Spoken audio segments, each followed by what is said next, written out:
नमस्कार साथियों। कल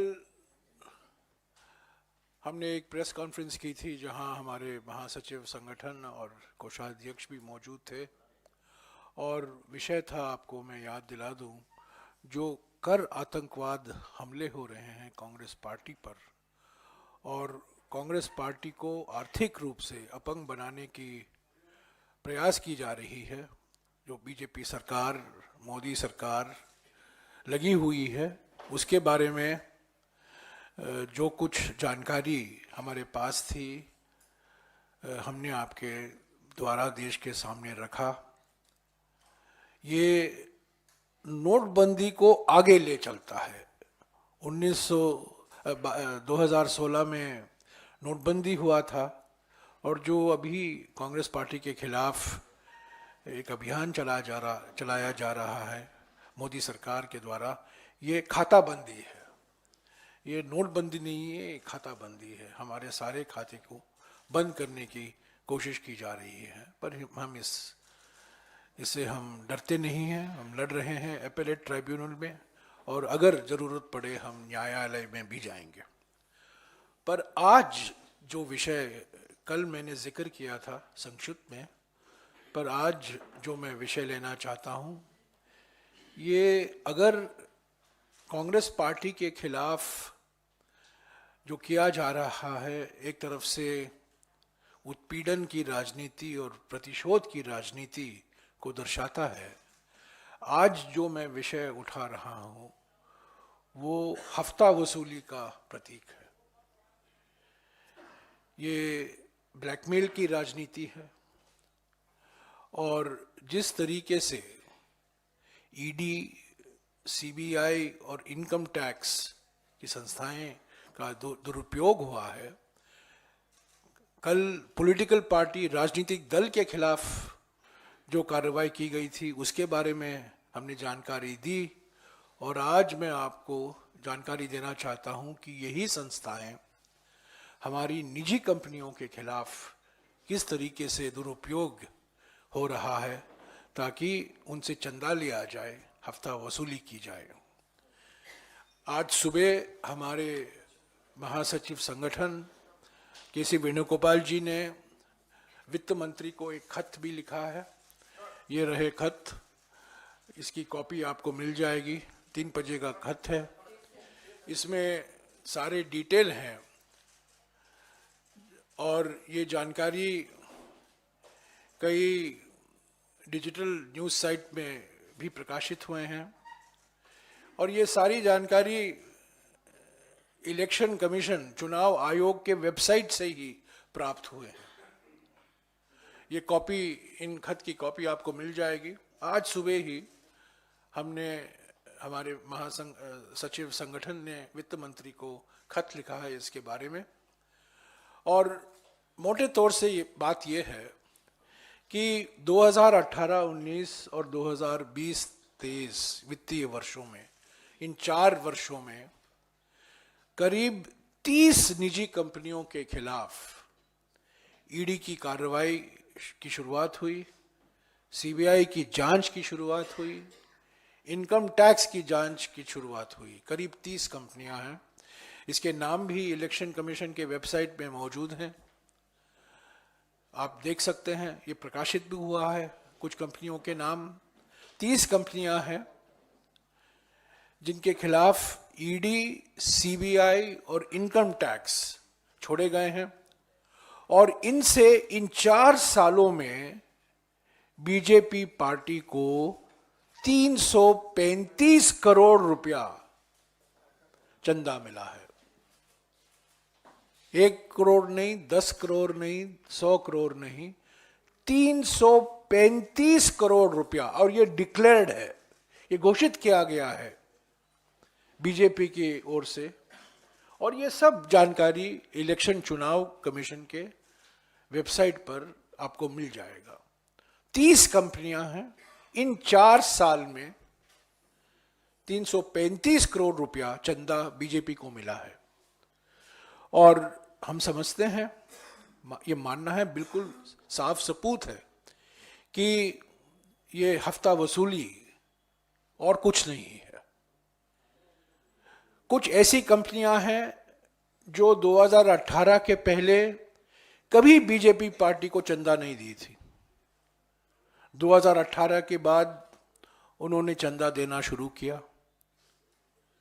कुछ ऐसी पार्टियां हैं कुछ ऐसी कंपनियां हैं जिनके खिलाफ जो कार्रवाई शुरू की गई है, वो कांग्रेस पार्टी को चंदा दिया करते थे पहले, वो कांग्रेस पार्टी को भी चंदा देना बंद कर दिए हैं। कंपनियों के खिलाफ जो कार्रवाई करनी है आप कीजिए। अगर कोई कानून का उल्लंघन हुआ है तो जरूर कार्रवाई होनी चाहिए, पर धमकी देकर, ईडी के द्वारा धमकी देकर, सीबीआई के द्वारा धमकी देकर और इनकम टैक्स के द्वारा धमकी देकर उन्हीं कंपनियों से, उन्हीं निजी कंपनियों से चंदा लेना, मैं समझता हूं ये बिल्कुल साफ दर्शाता है कि मूल मकसद क्या था। ईडी, सीबीआई और इनकम टैक्स की जांच का मूल मकसद यही था, हफ्ता वसूली। ये ब्लैकमेल की राजनीति का एक मिसाल है। तो हमारे ओर से हमारे महासचिव संगठन ने वित्त मंत्री को लिखा है कि ये बिल्कुल नामुमकिन है। हालांकि मोदी है तो मुमकिन है, ऐसे ही जो कारनामे होते हैं इन्हीं के कार्यकाल में हुआ है। कभी किसी राजनीतिक दल का खाता बंद नहीं हुआ है, किसी पर इनकम टैक्स का नोटिस इतनी भारी मात्रा में नहीं आया है, और इस तरह किसी निजी कंपनियों के खिलाफ कार्रवाई नहीं की गई है ताकि उनसे आप चंदा हासिल करें। तो हमने इसकी जांच की मांग की है। हमने सवाल भी उठाए हैं वित्त मंत्री से, जो आप पढ़ेंगे। तो हमने 3 सवाल उठाए हैं। एक सवाल तो यह है कि क्या आपने तो अर्थव्यवस्था पर श्वेत पत्र प्रकाशित किया, क्या आप हफ्ता वसूली पर एक श्वेत पत्र प्रकाशित करेंगे?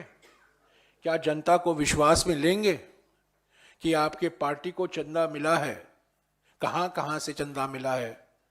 और ये विषय और भी महत्व रखता है क्योंकि सुप्रीम कोर्ट ने कहा है कि इलेक्ट्रल बॉन्ड परियोजना हमारे संविधान के खिलाफ है। दूसरा जो सवाल हमने उठाया है कि आप अगर, जैसे कि आप दावा करते हैं कि आपका फाइनेंसिंग, दल का पार्टी का फाइनेंसिंग बिल्कुल पारदर्शिता से होता है, आपको कोई छुपाने की जरूरत नहीं है। अगर ये बात सही है कि जो जानकारी आई है चुनाव आयोग के वेबसाइट में, जो जानकारी ली गई है इन न्यूज़ पोर्टल के द्वारा, क्या उसका आप खंडन करेंगे? क्या आप उसका खंडन करेंगे कि इस कंपनी ने, जिसके खिलाफ सीबीआई, ईडी और इनकम टैक्स की जांच हो रही है, उसी कंपनी से आपको ये चंदा नहीं मिला है? क्या आप ये इससे इनकार कर सकते हैं कि पिछले 4 सालों में 335 करोड़ रुपया बीजेपी के खाते में आया है? ये इलेक्ट्रल बॉन्ड के द्वारा नहीं, ये ईडी बॉन्ड है, सीबीआई बॉन्ड है, इनकम टैक्स बॉन्ड है, इलेक्ट्रल बॉन्ड नहीं। ये कंपनियों के नाम भी सब लोग जानते हैं इस वेबसाइट के माध्यम से। और तीसरा सवाल जो हमने कहा है कि अगर आपकी नीयत साफ है, अगर आपने कुछ गलती नहीं की है, कि क्या आप एक सुप्रीम कोर्ट द्वारा मॉनिटर्ड जांच को स्वीकार करेंगे? क्योंकि आप बार बार कहते हैं कि हम लोकतंत्र को साफ करना चाहते हैं, हम फाइनेंसिंग को साफ करना चाहते हैं, हम पारदर्शिता लाना चाहते हैं। इसी दावे के साथ आपने इलेक्ट्रल बॉन्ड की घोषणा की थी, जो सुप्रीम कोर्ट ने कह दिया है कि वो कानून के खिलाफ और संविधान के खिलाफ था, और ये लोकतंत्र के लिए बहुत खतरनाक साबित हुआ है।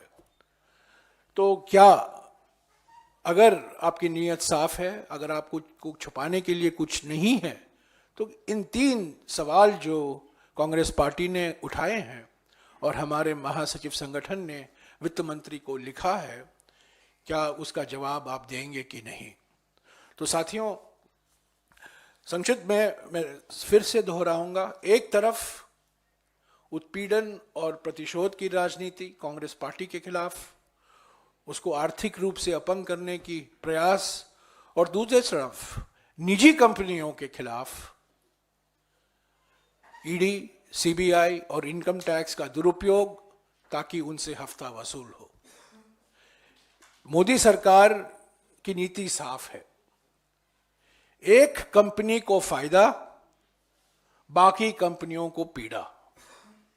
एक कंपनी को फायदा, जो कंपनी मुंबई अंतरराष्ट्रीय एयरपोर्ट को कब्जा में करती है और जो प्रमोटर थे, जो मुंबई एयरपोर्ट को लागू कर रहे थे, उनके खिलाफ ईडी और सीबीआई की जांच करवाई और वो बेचारा कहा कि हमसे इससे कुछ लेना देना नहीं है, अगर आप मुंबई एयरपोर्ट लगाना चाहते हो ये लीजिए मुंबई एयरपोर्ट की चाबी।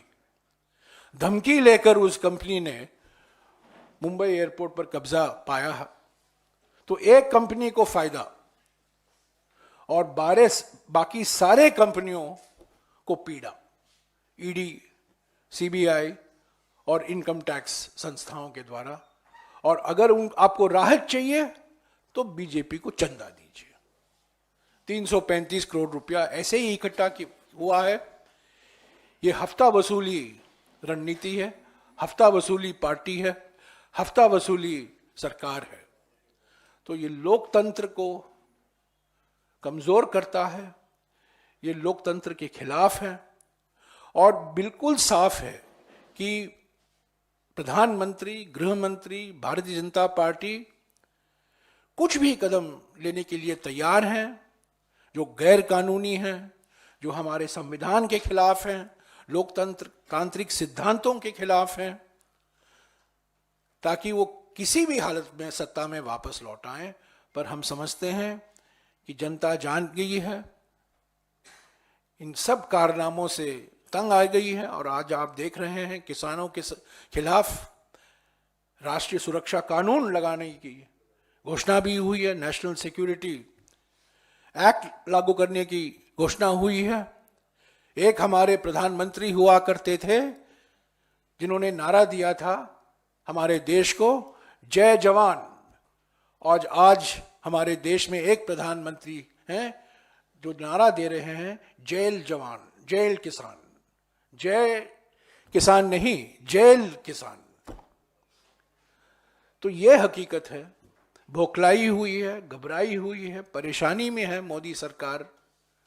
बहुमत दिखाई नहीं दे रही है। कुछ भी कहें, 370, 400, कोई नंबर, कोई आंकड़ा लें, पर वो जान गई है कि सत्ता में आना उनका वापसी बहुत मुश्किल हो रहा है दिन बाय दिन। तो यही वजह है कांग्रेस पार्टी के खाते को बंद करना, निजी कंपनियों को तंग करना, किसानों को जेल में डालना। ये सब असली चेहरा मोदी सरकार का देश के सामने दिखाई दे रहा है। ये खत की कॉपी आपको मिल जाएगी जो अंग्रेजी में और हिंदी में दोनों में आज हमारे महासचिव संगठन ने वित्त मंत्री को भेजा है। शुक्रिया। Just circulate all the letters. Yeah. हाँ जी, मैं आरोप नहीं लगा रहा हूं। देखिए, ये शब्द मत कहिए कि आई एम एलिजिंग, मैंने एलिज को नहीं किया है, मैंने आरोप नहीं लगाया। ये सब जानकारी चुनाव आयोग के वेबसाइट पर कोई भी प्राप्त कर सकता है, ये वेबसाइट पर है। ये पार्टी द्वारा जानकारी दी गई है, ये कंपनियों का नाम है, किनके खिलाफ ईडी, सीबीआई और इनकम टैक्स की जांच हो रही है, वो भी पब्लिक में है। वो तो ये हम कोई आरोप नहीं लगा रहे हैं, जो वास्तविकता है वो हम देश के सामने रख रहे हैं कि 30 कंपनियां हैं, इनके खिलाफ ईडी, सीबीआई और इनकम टैक्स की जांच हो रही है।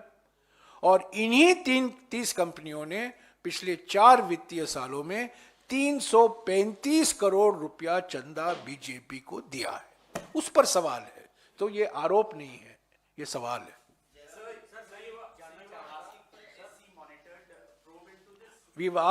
We have raised 3 questions of the finance minister. One, You put a white paper on the economy. Are you prepared, if you think you're claiming that you are transparent in party funding, will you come up with a white paper on party finances? Number one. Number two, the second question that we have asked is that if you have nothing to hide, then will you rebut point by point all the information that has come out on the 30 companies and their links with the BJP over the last 4 years, whether they are being investigated, which is a fact, whether they have funded the BJP, which is also a fact. If it's not a fact, you rebut it. That's the second question. And the third question we are asking, if you have nothing to hide, will you agree to a Supreme Court monitored investigation into the misuse of the ED, CBI, and income tax? Let me make it absolutely clear. When the law is broken, if there is evidence to show that the law is broken, please investigate.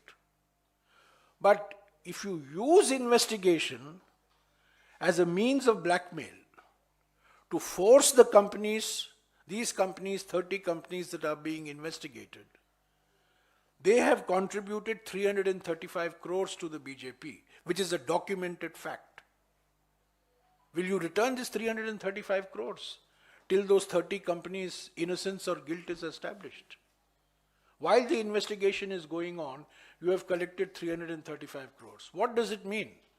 That means you're using investigation as a tool of blackmail. ये हफ्ता वसूली है और कुछ नहीं है. ये ईमानदारी की जांच नहीं है. It is no, we all know that the ED, the CBI and the income tax dances to the tune of the Prime Minister.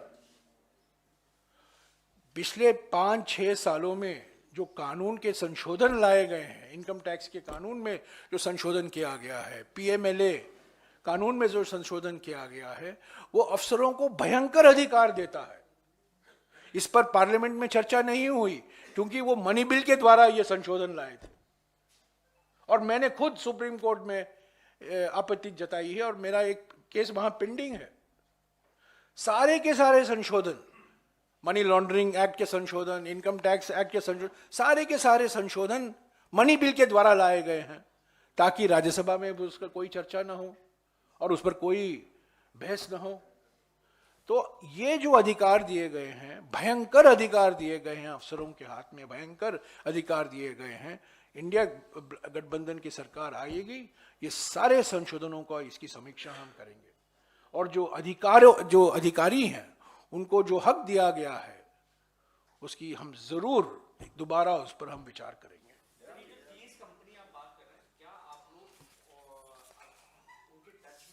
नहीं, मैं उनके टच में नहीं हूं. ये 30 कंपनियां की लिस्ट अगर आपको चाहिए, आप वेबसाइट पर जाइए. जिस डिजिटल वेबसाइट को बड़े धैर्य शैली से वो मेन स्ट्रीम मीडिया के नहीं थे, पर उन्होंने इन 30 कंपनियों को नाम भी दिए हैं. मेरे पास है वो नाम. और ये 30 कंपनियों के खिलाफ जांच हो रही है. और इस 30 कंपनियों के नाम बीजेपी ने जो कागजात दिए हैं इलेक्शन कमीशन को कि कहां कहां से हमें चंदा मिला है, इलेक्टोरल बॉन्ड से नहीं, और कहीं से जो चंदा आता है उसको डिक्लेयर करना पड़ता है. तो ये सब इलेक्शन कमीशन के वेबसाइट से ही हासिल की गई जानकारी है. हम कंपनियों से हमारा कुछ लेना देना नहीं है. मैं आपको बता दूं कि इन 30 कंपनियों में से सिर्फ 3 या 4 कंपनियां हैं जो कांग्रेस पार्टी को चंदा दिया करते थे. ज्यादातर इन 30 कंपनियों में से 23 कंपनियां हैं. 30 में से 23 कंपनियां हैं जिन्होंने 2018 के पहले बीजेपी को कुछ चंदा नहीं दिया था. मैं आपको और जानकारी दूंगा. ये 23 कंपनियां जो हैं 2018 के पहले बीजेपी के साथ उनका कोई ताल्लुकात नहीं था, पर 2018 के बाद इन 23 कंपनियों ने करीब 188 करोड़ रुपया 188 करोड़ रुपया चंदा दिया है इन 23 कंपनियों ने, जो 2018 तक कोई नाता नहीं था। जांच शुरू हुई, ईडी, सीबीआई, इनकम टैक्स छोड़े गए और 188 करोड़ रुपया बीजेपी को मिला। यह हफ्ता वसूल है। हाँ जी, एक मिनट आ रहा हूं, एक मिनट।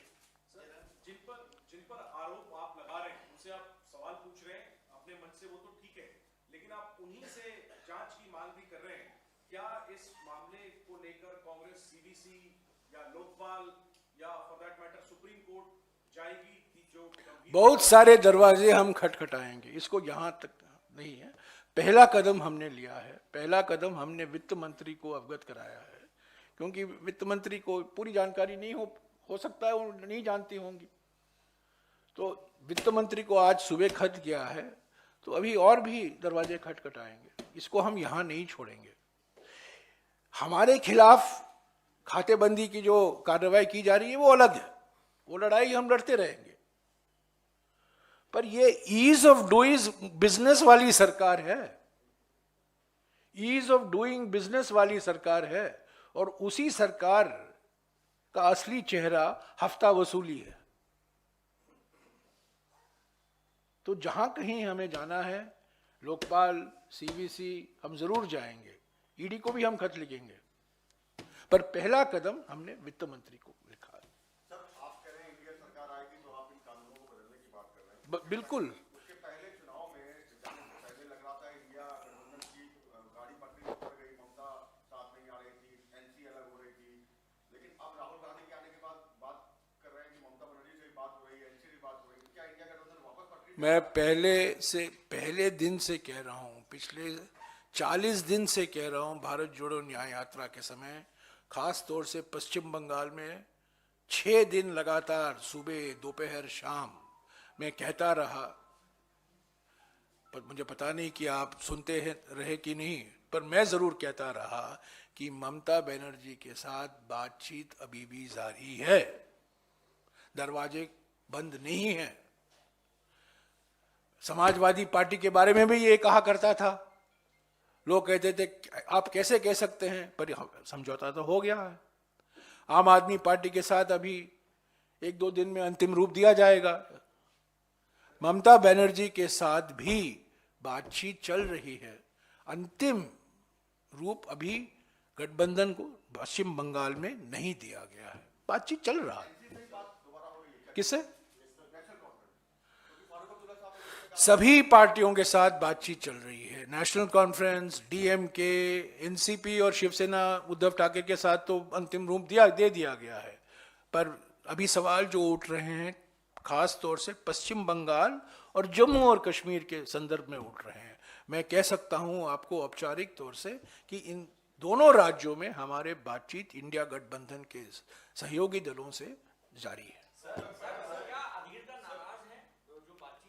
मैं उनकी भावनाओं पर क्या टिप्पणी कर सकता हूं। राहुल गांधी लगातार भारत जोड़ो न्याय यात्रा में मोदी से आदिवासी और दलित का मसला उठा रहे हैं, लेकिन प्रधानमंत्री नरेंद्र मोदी ने इंडी अलायंस पे हमला किया कि नहीं, आप ये हफ्ता वसूली के बारे में मुझे पूछेगा प्लीज, थोड़ा प्रधानमंत्री की रणनीति मत अपनाइए, डाइवर्ट मत कीजिए। हफ्ता वसूली का विषय है, मैं आपका सवाल जवाब दूंगा, पर जो विषय जो है उस पर आप रहिए। मैंने पहले भी कहा, हमारे राजनीति में 2 दिन बड़े लंबे समय होता है। We can't see a third seat. Who is saying? The Trinamool Congress. Trinamool Congress has said many things. Trinamool Congress has also said we are committed to the India Gadbandhan. The leader, the supreme leader of the Trinamool Congress has said that she is committed to defeating the BJP, that she wants the India Gadbandhan to be strengthened. In politics, people say many things depending on circumstances. They are reacting to certain situations.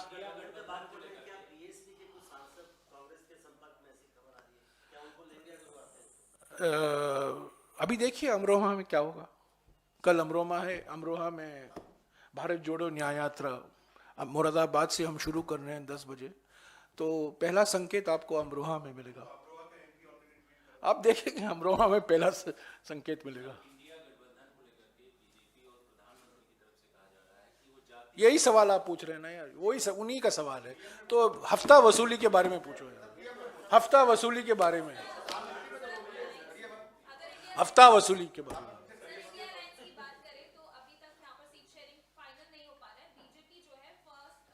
हफ्ता वसूली, हफ्ता वसूली, हफ्ता वसूली पर आइए, हफ्ता वसूली, हफ्ता वसूली, हाँ, good man.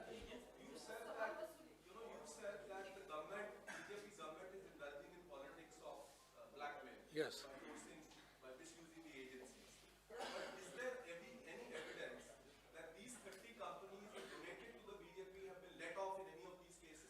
investigations are on.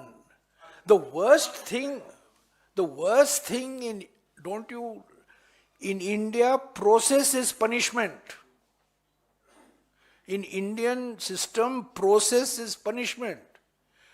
सिर पर ये लटका के रहो, तभी तो आप पटरी पर आओगे। आपको छूट दिया जाएगा तो आप भूल जाओगे। जब तक ये तलवार है, ईडी का तलवार, सीबीआई का तलवार, इनकम टैक्स का तलवार आपके सिर पर है, आप पटरी पर रहोगे, चंदा देते रहोगे, जांच बंद हो जाएगी, अब चंदा भी भूल जाओगे, बीजेपी को भी भूल जाओगे। समझ गए रणनीति की क्या है? रणनीति ये है, ये तलवार लटका के रहो बस, तब देते रहोगे आप, हफ्ता वसूली होते रहेगी।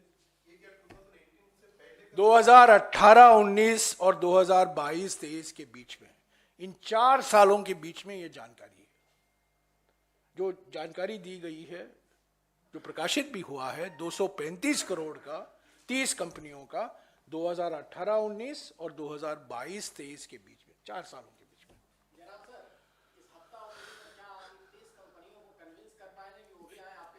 नहीं, मैं आप स्पष्ट कह दूं, 30 कंपनियों के संपर्क में हम नहीं हैं। इन 30 कंपनियों के साथ हमारा कोई लेना देना नहीं है।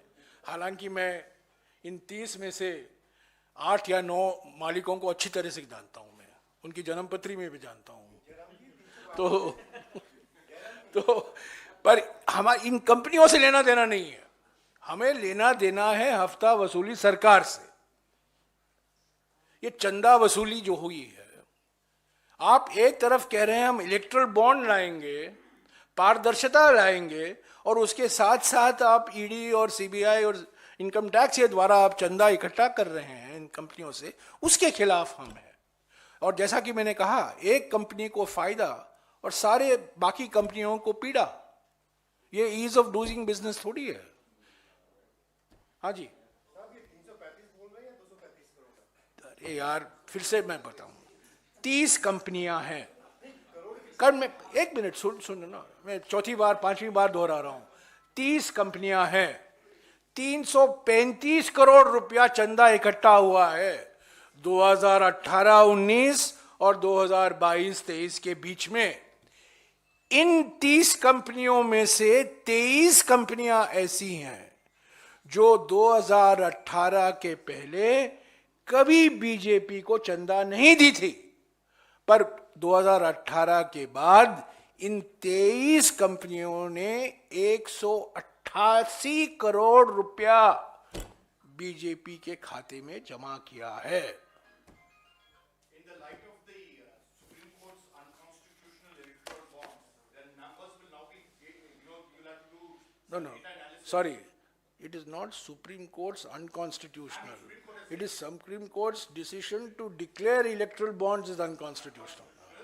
So slight correction. In that context, now the government has to declare through the ECI, through SBI, the details. On the 13th of March, that will come. With KYC and data analysis, we'll be able to speak. Do you want the commission to inquiry into the entire, because even you have been getting money from various political parties. See, there are two issues here. There is an electoral bonds issue and there is this issue which has nothing to do with electoral bonds. हफ्ता वसूली और erectile bonds का कोई नाता नहीं है, ये non erectile bond है। इलेक्ट्रल बॉन्ड में जो सुप्रीम कोर्ट का आदेश आया है उसका 100% हम चाहते हैं वो लागू हो और सभी पार्टियों पर लागू हो, हमें कुछ छुपाने की जरूरत नहीं। पर ये जो नई जानकारी आई है कि आप एक तरफ इलेक्ट्रल बॉन्ड से आप चंदा इकट्ठा कर रहे हैं, दूसरी तरफ आप ईडी, सीबीआई और इनकम टैक्स का भी दुरुपयोग कर रहे हैं ताकि आपको चंदा मिले, उसके खिलाफ भी जांच होना जरूरी है। ये दो अलग बातें हैं। और हम जो सुप्रीम कोर्ट ने आदेश दिया है उसका पालन होना चाहिए। जो जानकारी उन्होंने कही है प्रकाशित होना चाहिए। हमें कोई छुपाने की, हमारी नीयत साफ है तो हम पीछे नहीं हटेंगे। अगर एसबीआई को कहा गया है कि आप बताओ, जानकारी दो, इलेक्ट्रल बॉन्ड किसके नाम पर है, हम नहीं कहेंगे ये नहीं हो, क्योंकि पहले दिन से हमारा ये मानना है कि इलेक्ट्रल बॉन्ड गैर कानूनी है, संविधान के खिलाफ है। और ये लीगल, जैसा कि मनमोहन सिंह जी नोटबंदी के बारे में कहा था, इलेक्ट्रल बॉन्ड पर भी कहा जा सकता है ये ऑर्गेनाइज्ड लूट और लीगलाइज्ड प्लंडर है। ओके, हफ्ता वसूली, हाँ जी, हाँ वो अलग से करेंगे, अलग से करेंगे। आइए ना, बात करूंगा।